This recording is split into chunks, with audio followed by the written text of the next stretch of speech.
So this is not really a scientific talk level. This is more of an inspirational thing, which is I guess everybody has heard of Reddit. Reddit has subreddits. They are communities, and one of them is called Data is Beautiful, and it's mostly about information visualization. And sometimes they have maps.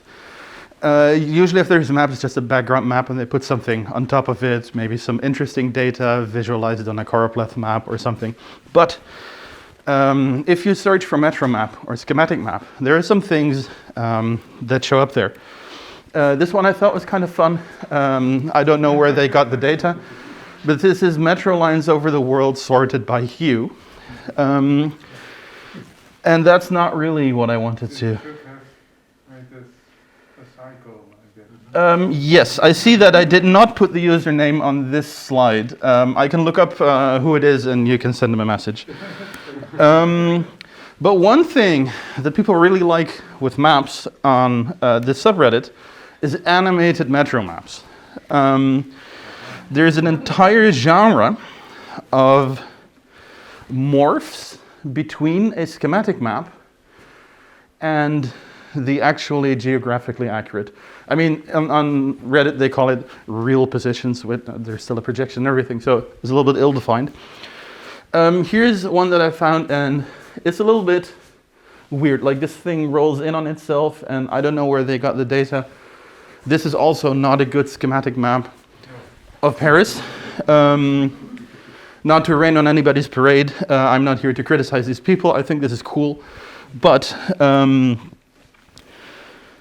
many people do this. So this is Athens as a smaller system.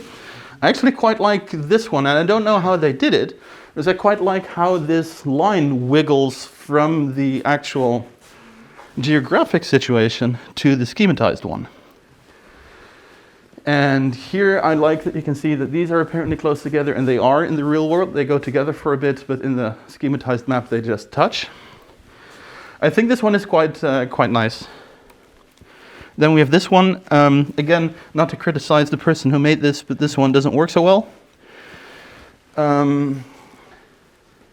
You can see, for example, over there, the green one connects to the red one. Oh. Let's move again.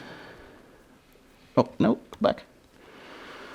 And so this, to me, indicates this is actually a difficult problem. How do I morph this one network to another? Because something weird happens to the topology. Here's one. This is Rotterdam. I want you to notice that this is the first one that has labels, and you're going to see why this is a problem when things move. It animates from the diagonal ones to horizontal. So this is not a well-labeled map. And here, this also illustrates that it's difficult to do this morph in a way that makes sense. Yeah, that's interesting because it also relates to the discussion we were having in our group about that it's hard to tell if a map reflects the structure of a city. Right. And this one apparently doesn't. If you cannot do the morphing, then you can basically not do the comparison. Right. Yeah. Here you can also see that the line ordering is that could have gone better. Right. So here's one that I quite like that makes a different choice. They morph it in steps, which I kind of like. And then on the way back, they do it in one go. I could prefer more of the background, but the rest is a bit weird. I do think the actual individual morphs of the lines are good, but it's weird to do them one after the other. So I would say this is actually a trope on our Data is Beautiful, to take a schematized map and to morph it to the geographic one. But then you get these questions like which schematic map? Like a lot of these were not the actual metro map that you would use. How do you animate it? These moving lines, it was a little bit complicated. The lines crossed. What do you do with the labels? That's going to be a disaster. I don't know.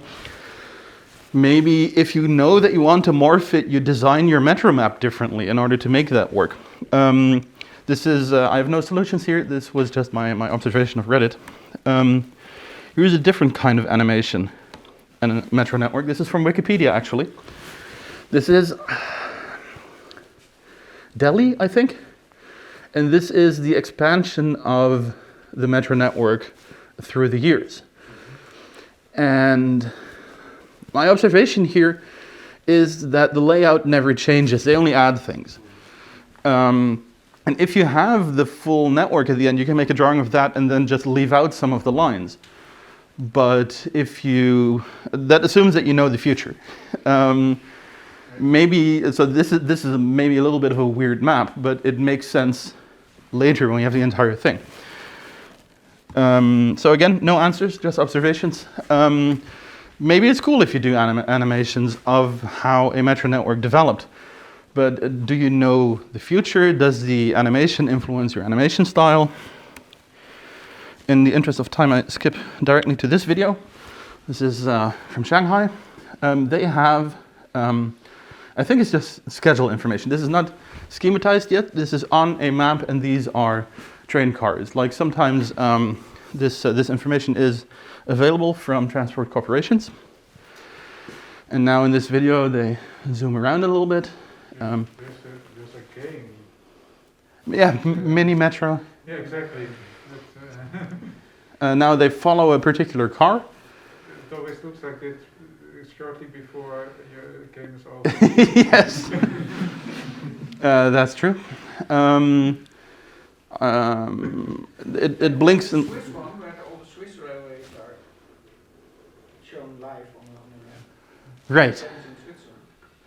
I'm filling a little bit of time because something is going to happen in this video.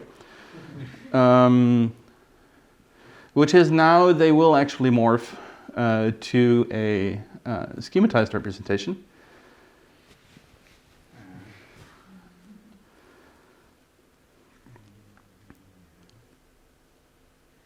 Where the network is a little bit hard to see, but it has this octilinear design that we are you all know and love. The trains morph too, that's fun. They get shorter. Oh, that's interesting. That tells you something about how it's implemented, I suppose. Yeah. And now, I like this one. They tear the entire thing out and give you the individual lines. And now it goes back there. And of course, the trains morph with it. And then there's a little bit more, but that takes too much time. One last thing. I found this interactive tool. Let's actually... Yeah, the Budapest Metro, the very first train line, that's an experience to write that. I don't know if it's still in operation. And then... oldest metro in the world. Yeah, do they still have these shaky cars in the first line? And here you can click on stations and see what goes through there. And you can click on the lines, I think, maybe. And you can zoom out. And they have some information about the map. And they have the entire world. So we can, for example, go to... well, they don't have Bochum. But, oh, let's have a look at Cologne, yes. And then... Yeah, it's not there. No, oh, they don't have Cologne. Okay, so on that downer info, that was my my open mic session. I think animation could be cool for schematic travel information, and maybe this is actually the moment to use the open mic session to have a quick poster preview. There will be an actual talk tomorrow, but maybe Axel can come up real quick and say something